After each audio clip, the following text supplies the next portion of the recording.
మత్తయి సువార్త 3వ అధ్యాయము 1 నుండి. ఆ దినములయందు బాప్తిసమిచ్చు యోహాను వచ్చి, పరలోక రాజ్యము సమీపించి ఉన్నది, మారు మనస్సు పొందురని యూదయ అరణ్యంలో ప్రకటించుచుండెను.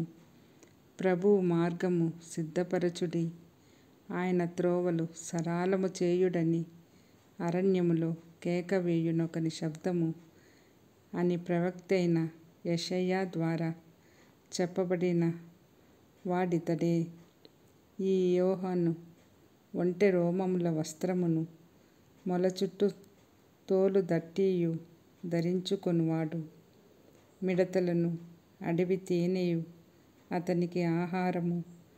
ఆ సమయమున యెరూషలేము వారును యూదయ వారందరును యొర్దాను నది ప్రాంతముల వారందరును అతని యొద్దకు వచ్చి తమ పాపములు ఒప్పుకొనుచు యొర్దాను నదిలో అతని చేత బాప్తిసము పొందుచుండిరి.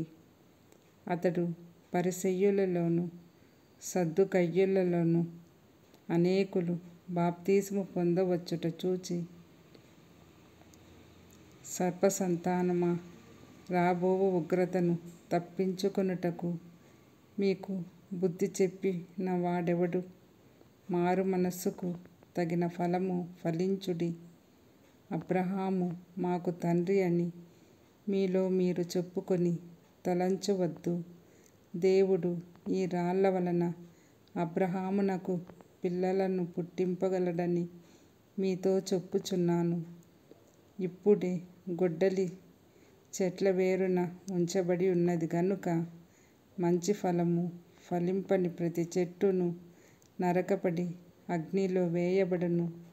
మారు మనస్సు నిమిత్తము నేను నీళ్ళల్లో మీకు బాప్తిసమిచ్చుచున్నాను.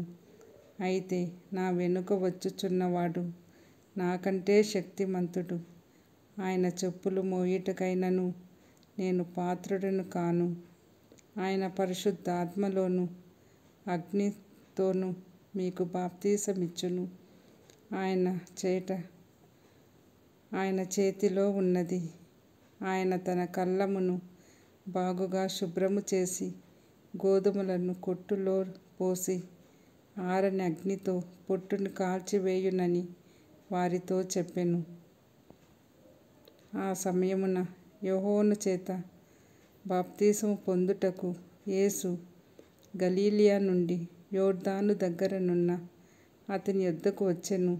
అందుకు యోహాను, నేను నీ చేత బాప్తిసం పొందవలసిన వాడనై ఉండగా నీవు నా యొద్దకు వచ్చుచున్నావా అని ఆయనను నివారింపజూచెను. గాని యేసు, ఇప్పటికి కానిమ్ము, నీతి యావత్తు ఇలాగు నెరవేర్చుట మనకు తగి ఉన్నదని అతనికి ఉత్తరమిచ్చెను. గనుక అతడలాగు కానిచ్చెను. యేసు బాప్తిసము పొందిన వెంటనే నీళ్ళలో నుండి ఒడ్డునకు వచ్చెను. ఇదిగో, ఆకాశము తెరవబడెను. దేవుని ఆత్మ పావురము వలె దిగి తన మీదికి వచ్చుట చూచెను. మరియు ఇదిగో, ఈయనే నా ప్రియ కుమారుడు, ఈయన యందు నేను ఆనందించుచున్నానని ఒక శబ్దము ఆకాశము నుండి వచ్చెను.